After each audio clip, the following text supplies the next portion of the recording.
Hi అండి, వీరందరూ ఎలా ఉన్నారు? బాగున్నారా? నేను కూడా బాగున్నాను. చాలా రోజులు అయిపోయింది వీడియోస్ అయితే పోస్ట్ చేసి. ముందుగా అయితే అందరికీ గురు పౌర్ణమి శుభాకాంక్షలు. ఇది వచ్చేసి మా ఊరి గుడిలో అయితే ఇలా అయితే చేశారనమాట. చాలా బాగా చేస్తారు ప్రతి సంవత్సరం. అలాగే ఈ సంవత్సరం కూడా ముందుగా అయితే తులసి దళాలతో అయితే అంతా ఇలా స్వామివారి ముందైతే ఇలా చేస్తున్నారనమాట. మేము వెళ్ళేసరికి తులసి దళాలు అయితే వేశారు. ఆ తర్వాత పూలు కూడా అన్నీ వేస్తున్నారు. అప్పుడే వెళ్ళాం కదా మేము కూడా స్వామివారికి తులసి దళాలు అయితే సమర్పించామన్నమాట.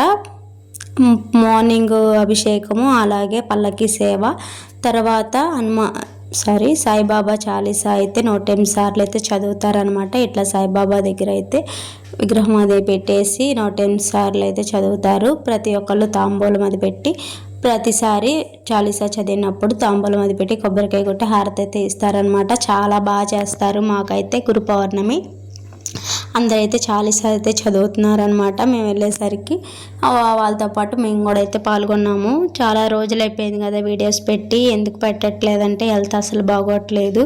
అందుకని అయితే వీడియోస్ అయితే ఏం పోస్ట్ చేయట్లేదండి. ఇప్పటి నుంచి అయినా పెడదామని అనుకుంటున్నాను. హెల్త్ అయితే ఇప్పటికి కూడా కొంచెం అలానే ఉంది, కానీ ఇక ఓపిక చేసుకుని అయితే గుడికి అయితే వెళ్దాం, కొంచెం ప్రశాంతంగా ఉండిద్దని చెప్పి ఇలా వచ్చామన్నమాట. చూసేయండి మరి భజన ఎలా జరుగుతుంది ఏంటనేది.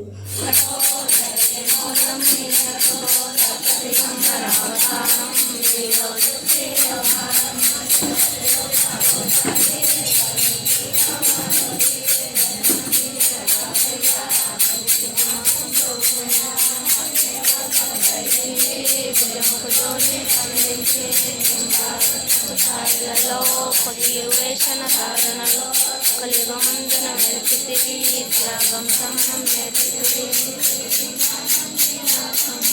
జలములిలో నీ రూపం తెలిపితివి కార్యవాడను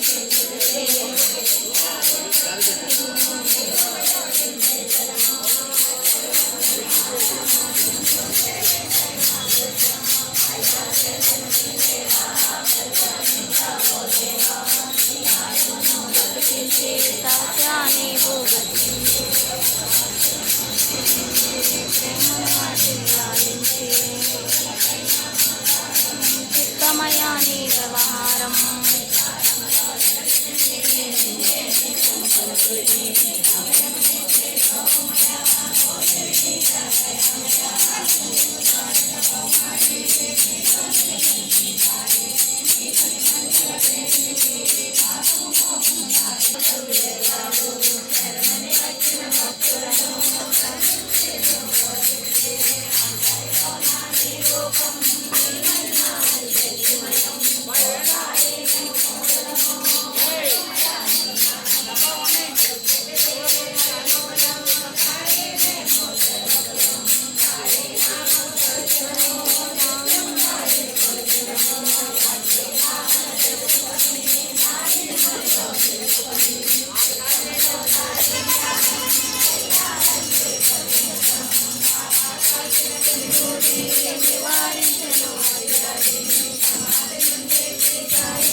ఇలా అయితే మా ఊరిలో గుళ్ళో పూజ అయితే కంప్లీట్ అయిపోయిందండి. చాలా బాగా జరిగింది.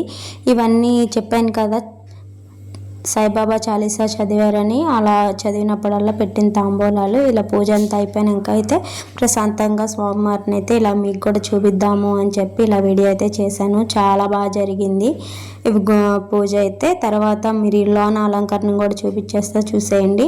ఇదిగోండి, ఇది వచ్చేసి గుడి లోపల అనమాట. ఇందాక మీకు తులసి దళాలు చూపించాను కదా, అలాగే పువ్వులు కూడా చూపించాను కదా, అవన్నీ అయితే ఇలా అందరూ పంతులు గారు అయితే బయట మంత్రాలు చదువుతుంటే ఇక అందరు పూలు అయితే ఇలా అయితే పెట్టారనమాట. చాలా అంటే చాలా బాగా జరిగింది. అంత పూజ అంతా కంప్లీట్ అయిపోయాక హారతి అది కూడా అయిపోయింది. హారతి అయిన తర్వాత అయితే మేమైతే ఇంకా భోజనం అది చేసి అయితే వచ్చేసాము. మరి మీకు ఈ చిన్న వీడియో నచ్చితే తెలుసు కదా, లైక్ చేయండి, షేర్ చేయండి, సబ్స్క్రైబ్ చేసుకోవడం మర్చిపోవద్దు. మీరు ఎలా చేసుకున్నారు గురు పౌర్ణమి అనేది కూడా కామెంట్ చేయడం మర్చిపోవద్దు. ఇలా అయితే మా పూజ అయితే కంప్లీట్ అయింది. Thank you so much.